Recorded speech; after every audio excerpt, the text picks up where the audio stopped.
All right, in this video, I'm going to go over how you can help a dog get over this, the dog nemesis, the vacuum cleaner. Many dogs have lost their way and not like this. Charlie, a dog that's off camera, just came around, peeked and said, I'm running away. So what we're going to do is basically create a positive emotional response. Charlie.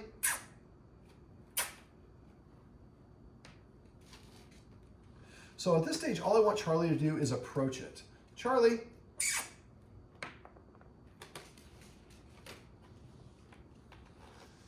There we go. I didn't think of the best camera angle. You want to stand up and stand behind your kind of faux Christmas tree? There we go. Probably could almost put it on a tripod at this point, put it on the floor. Should I sit there so she'll be more... I was going to think of the same thing, yeah, but let's try it. Go ahead, just grab it. Yep. So Charlie really doesn't like this. Now Charlie's a fearful dog in a lot of other endeavors as well. So what we're going to do is I just want to try to get Charlie to come towards the vacuum cleaner. And there we go. So pick that one up that's closest to you, and just when she's looking, just drop it back where it was. But you placed it. Drop it from about 4 inches. There you go. Good. Good. Now I put other treats out there, so Charlie's, what is she doing? She's approaching. Now in that shot you saw, let's go ahead and spread the tripod out and put that down. You can kind of manipulate it as you need to. You can grab hold the ball base with one hand, and your other hand put on top of the phone. Nope. And then you can tilt the phone however you want. Yeah. There you go. So what I want is I want Charlie to approach the vacuum cleaner. Good. And then Charlie gets to move away. Charlie. Now that was closer to it good than I really wanted to, but she did good. And she's lingering, which we like. So I can put one a little bit closer. Good. Why do dogs not like the vacuum cleaner as I'm doing this? Charlie, is the vacuum cleaner makes them nose deaf. Smell is the biggest sense for dogs by far. And when the vacuum cleaner sucks up the smell from your entire house and releases it in one concentrated area, which is hard for dogs to process. So what I'm doing is just trying to have Charlie approach the vacuum cleaner. When we pulled this thing out, she ran away, wouldn't come near it. Now she's sniffing it. And after she sniffs it, I give her a treat. I put another one down, Charlie. So it's not on. It's the easiest way I can make it. It's on the ground. But now I'm making it a little bit harder. She has to stick her nose through the handle to get that little piece. And you see that little twitchiness, that's an illustration of cortisol. So when you're doing this, that's another illustration of cortisol. That little sound set her off because this is so scary for her. So when you're doing this, make sure you're not doing this like when somebody's gonna ring the doorbell or turn the garbage disposal on or make a margarita or whatever it is, because those sounds are gonna add to it. The first stage is getting her just to approach and interact with this thing. If I can, I like to get her to take a treat off of it. And see how she backed away, because I started almost like I was going to touch it. And that's what you guys do when you activate the dragon. And so now, since it's too hard for her, I put one on the ground. Now she's closer, and now she's close enough to lick it and take the treat right off of it. And we'll do that again. There you go, Charlie. Amazing difference from running and hiding under the bed as soon as she sees it. Yep. Because for her, this isn't just the smell. It also makes a terrible racket, and you push it around the room. It's big. I don't understand it, and I'm already a fearful dog. Now, when she's moving away like this, I don't want to keep her here the whole time, because this is like you're clenched when you're here. When she moves away, she gives good presence to the camera, but she also gives herself a break, and she can relax. Charlie. So now I want to have her approach it again. And we see a little bit less hesitation. Her back legs are not out behind her. I can put a couple treats up there. She's actually interacting with them, grabbing the treats up and standing and lifting, and she's smelling the vacuum cleaner. She's learning a little bit about it, and she's gaining confidence because nothing bad is happening. So this is the first step of what we're going to do. I'm probably going to describe the rest of it because I don't want to spook her, because this is something that's going to take a couple of some practice sessions. This is a pretty intense deal. They're right down here. You got a whole bunch? Oh, yep, I saw. So she gave me a cutoff signal. She didn't like my hand coming towards her, so she bared her teeth and kind of muzzle punched me a little bit. And that's her way of saying that's too much. It's not me. It's mostly this and me. I'm new. And this is a lot for her to deal with. So I'm asking her to do too many things. Charlie?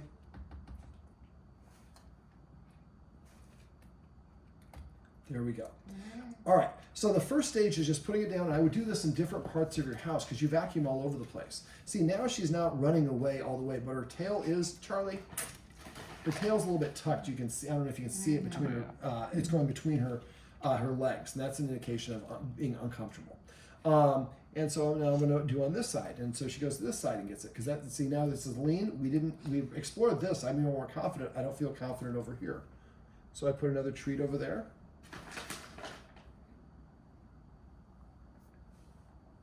They're right here, Charlie. It's okay. Ooh. Now, part of this is Charlie's tired. This has been probably she's about had a 3 lot. hours. Yeah. And so she's a little uncomfortable, Charlie. There we go. So I want to put these all over the place, and you would do this when you don't have a guest over. So we're just helping Charlie just feel comfortable with this in the easiest capacity, which is laying on the floor. The next stage, what I would do is the sound of the vacuum cleaner. Now, when you turn this thing on, it releases a lot of smells. And so that's confusing for the dog, and that creates frustration and lowers her confidence. Record it. So what I would do is maybe, you could do a recording, but what I'd probably have you do, one of you maybe on the next level or another room with the door closed, and you're talking to each other on earbuds. One of you has a treat, and you turn on and off real quick, and then the person gives Charlie a treat. So it's on and off, and then I get a treat. So now I'm hearing the sound. At first it's just on-off treat in another room or a different floor. And after a while it's on for 1 second, then a treat, off, and then a treat. Then on for 2 seconds, then off and a treat. So we want to get to the point where you turn this thing on, it goes, turn it off, and Charlie gets a treat. She's not darting her head around, she's not moving around. Now we're desensitizing her to the sound of the vacuum cleaner.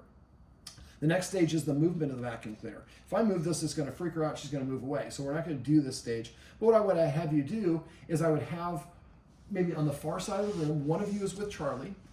You can do this with treats, or you could do this with like a spoon with cream cheese or peanut butter or frozen yogurt on it. So what I would do is I would have the vacuum cleaner in normal position, and I have it off, and I just move it one position like I am if I'm in a suite, and then somebody gives her a treat. I pull it back, give her a treat. And if you do it this distance and she runs away, she's saying I'm too close. So we do this where she can see it, but she's on the far side of the room. And so one movement and she gets a treat. One movement, she gets a treat. Or if you're using a spoon, she can be licking on it, and you can do movement, lick, movement, lick. And eventually you get to the point where it's one movement, two movements. 1, 2, treat. 1, 2, 3, treat. And we're going to work up, but this is off the whole time. So she's getting used to it moving without the smell, without the sound, getting comfortable with it.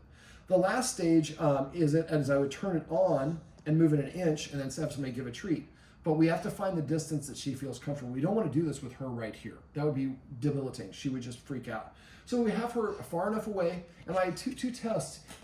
Oh yeah, I'll reward that, Charlie, for sure. Can she sit and can she take a treat? If she doesn't want to take a treat, doesn't want to sit, she's saying it's too close. But look at that, she's approaching it on her own, and good things are happening. Mom had her mouth open. You couldn't see that off camera, but she was pretty impressed, I think. And so again, we can put him down here, put him over here, and so Charlie just, and again, yes. And so eventually when we turn it on, and I guess I should back up. When we're turning it on and off, we want to do that when it's in the other room, but eventually we want to do it with the other room with the door open. And then a little bit closer, a little bit closer, a little bit closer. Now, it doesn't have to be this close to her being on. Most dogs don't like following the vacuum cleaner this close, but we just want her to be indifferent, have what we call a neutral emotional response. And so you do that and gradually get closer and closer until you can get the vacuum in the same room and she's not freaking out. She feels pretty comfortable. And then you would do so the first stage is doing this. Second stage is moving it with it being off. Second and third stage are interplaceable. You can do the sound of it on in the other room, but gradually you get that closer and closer and closer until it's really close. And then then we're going to actually finally, last stage is we turn it on, vacuum an inch, give her a treat. Vacuum an inch, give her a treat. I don't want to move too much because this is great for her. She has not gotten this close, but because I'm not trying to pet her or do anything, she's comfortable. You saw before, she gave me a little bit, you couldn't see it, your back was to it, but she bared her teeth at me. She said, no. I didn't interpret that as aggression. She was saying, I'm scared of this thing, and now you're moving and you got close to me. That's just too many things for me to deal with. So eventually it gets to the point where you vacuum a little bit, give her a treat. Vacuum a little bit more, give her a treat. Now, something else you mentioned the sound. You could record the audio of this playing and then play it while she's eating her food at a low volume. I do this quite often with fireworks, things that dogs don't like. So now the sound of the vacuum cleaner going, look at that, she's going in Dad's lap. That's awesome. But the sound of the vacuum cleaner is now associated with getting a treat. Something good happens. And after a while, then you can vacuum more and more and more, and she's comfortable. Yes, that's all right. This is funny. You were like, I want. Frankie. Well, this is my buddy Frankie. Well, this is Frankie's rear end. Charlie. I'm sorry, Charlie. Sorry, Frankie was this morning's client. Has everyone been saying Charlie throughout this? Yeah, you can say Okay, all right. So this is Frankie or Charlie, and this is Charlie's roadmap to six. This is Charlie. Some tips and tricks to help if you have a dog that is fearful of the vacuum.